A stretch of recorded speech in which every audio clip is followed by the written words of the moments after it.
बहू, तुम्हारा इस घर में हार्दिक स्वागत है। अपने शुभ कदमों से इस घर में प्रवेश करो। वृंदा की सास ने उसका स्वागत करते हुए कहा। वृंदा ने अपने पैर आगे बढ़ा दिए थे। वृंदा को पैर बढ़ाते हुए महसूस हुआ कि मानो कोई उसके पैर पकड़कर कदमों को आगे बढ़ने से रोक रहा है। वृंदा ने इसे अपने मन का वहम मानकर पैर आगे बढ़ा ही दिए थे। वृंदा अपने पति कार्तिक की दूसरी पत्नी थी। कार्तिक की पहली पत्नी निशा ने खुदकुशी कर ली थी। लोगों का कहना था कि उसका दिमागी संतुलन सही नहीं था। खुदकुशी अक्सर ऐसे लोगों की आखिरी मंजिल होती है। स्वर्गीय माँ बाप की बेटी वृंदा के लिए जब अच्छे कमाते खाते कार्तिक का रिश्ता आया तो वृंदा के माँ बाप ने तुरंत ये रिश्ता स्वीकार कर लिया। बेटी के माँ बाप वैसे ही बड़े परेशान रहते हैं और अगर वो गरीब हों तो बेटी के विवाह का फैसला उनके जीने मरने का फैसला बन जाता है। वृंदा और कार्तिक का विवाह बड़े साधारण तरीके से करवाया था।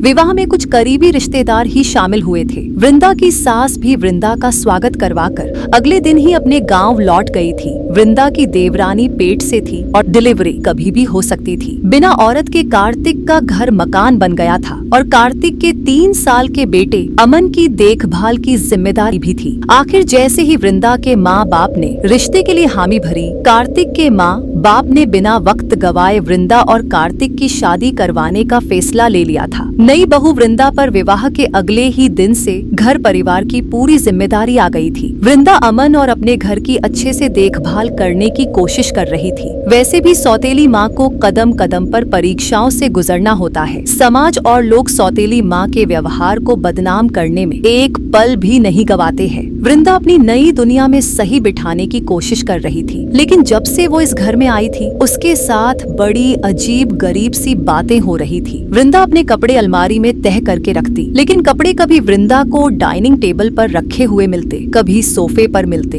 कभी छत पर मिलते। किचन में से कभी सब्जियां गायब हो जाती। एक दिन तो वृंदा जब नहा रही थी, नल से पानी की जगह खून आने लगा। वृंदा चिल्लाते हुए बाहर आ गई थी। बाथरूम के नल में पानी नहीं आ रहा। डरी हुई सी वृंदा कार्तिक को बस इतना ही कह पाई थी, 1 मिनट चेक करके आता हूँ। ऐसा कहकर कार्तिक अंदर चला गया था। नल में तो पानी आ रहा है। कार्तिक अंदर से ही चिल्लाया, अच्छा हुआ तुम्हारे कहते ही मोटर नहीं चलाने गया, नहीं तो पानी बेकार ही बहता और बिजली का बिल बढ़ता, वो अलग। पता नहीं तुम्हारा ध्यान रहता कहाँ है। वृंदा को देखते ही कार्तिक शुरू हो गया था। बाथरूम में सब कुछ सामान्य स्थिति में था। वृंदा कुछ नहीं बोल सकी थी। कितनी ही बार वृंदा को छत पर किसी के चलने की आवाज आती। वृंदा बार बार छत पर चेक करके आती, लेकिन वहाँ पर कोई भी नहीं होता था। वृंदा गैस चूल्हा बंद करके आती, लेकिन वो दोबारा जल जाता। एक बार तो वृंदा ने सब्जी तैयार करके गैस चूल्हा बंद कर दिया था, लेकिन गैस जल जाने के कारण पूरी सब्जी जल गई। वृंदा ने अमन के लंच बॉक्स में अचार और पराठा रख दिया था, लेकिन कार्तिक उस पर बरस पड़ा था। ग्वार हो कोई काम ठीक से नहीं कर सकती। बोलता हुआ कार्तिक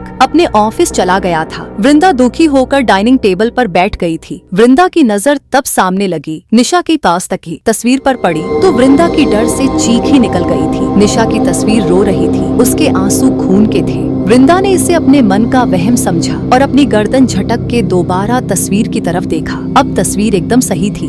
तभी वृंदा की चेयर हिलने लगी। वृंदा डर से कांप गई थी। वृंदा की चेयर अपने आप ही तस्वीर के एकदम सामने पहुंच गई थी। डर से वृंदा की बोलती बंद हो गई थी और वृंदा की चीख भी नहीं निकल पा रही थी। उसने चेयर से उठकर भागने की कोशिश की, लेकिन जैसे वो चेयर से चिपक गई हो। कौन है यहाँ? वृंदा ने जैसे तैसे पूछा। वृंदा पसीने पसीने हो गई थी। उसका दिमाग सुन्न हो गया था। तभी निशा की तस्वीर से रक्त की बूंदें टपकने लगी और फर्श पर गिरकर कुछ आकार लेने लगी। मैंने खुदकुशी नहीं की थी। फर्श पर रक्त की बूंदों से लिखा हुआ था, निशा दीदी आपने खुदकुशी नहीं की थी। अगर आप निशा दीदी ही हो तो सामने आओ, वृंदा ने कहा। तस्वीर में हलचल सी होने लगी थी। तस्वीर देखते ही देखते एक मानव आकृति में बदल गया। इस मानव आकृति की शक्ल निशा जैसी ही थी। हाँ वृंदा, मैंने खुदकुशी नहीं की थी, वो आकृति कहने लगी। वो आकृति अभी भी हवा में ही थी। वैसे भी आत्मा तो हवा ही होती है। फिर हक्की बक्की वृंदा ने पूछा। निशा की आत्मा ने कहा, कार्तिक के किसी लड़की से प्रेम संबंध थे। मुझे जैसे ही पता चला मैंने कार्तिक को समझाने की कोशिश की। किससे थे? वृंदा ने पूछा। आत्मा ने कहा, उस लड़की का अब विवाह हो चुका है। कार्तिक ने उसे भी अंधेरे में रख रखा था। उसका नाम जानने से अब कोई फायदा नहीं। समझ गई, लेकिन आपके साथ क्या हुआ था? वृंदा ने कहा। वृंदा ने पूछा। कार्तिक के प्रेम संबंध को लेकर मैं बहुत परेशान। उन्हीं दिनों घर के दरवाजे पर किसी ने दस्तक दी। मैंने दरवाजा खोला तो एक साधु थे।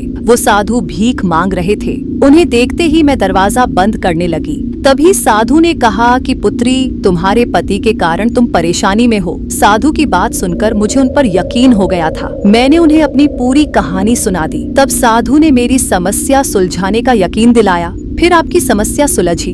वृंदा ने पूछा। साधु ने कहा कि मैं अगर खुद को तकलीफ दूंगी तो उतनी ही तकलीफ उस लड़की को भी। सोतन से मैं इतना बौखलाई हुई थी कि मैंने खुदकुशी की कोशिश की। फंदा बनाने और लटकने में साधु ने ही मेरी मदद की। मैं केवल खुदकुशी का नाटक कर रही थी। गलती से स्टूल गिर गया और मैं सच्ची में मर गई। आत्मा ने दुहक भरे शब्दों में कहा। वृंदा ने पूछा, निशा दीदी, इसमें कार्तिक का क्या दोष है? निशा की आत्मा ने कहा, उस साधु को कार्तिक ने ही भेजा था। कार्तिक ने ही ये पूरी साजिश रची थी। मुझे साधु की बातों पर यकीन हो जाए, इसीलिए कार्तिक ने खुद ने एक दुर्घटना के जरिए उस लड़की के सिर पर भी चोट लगा दी थी।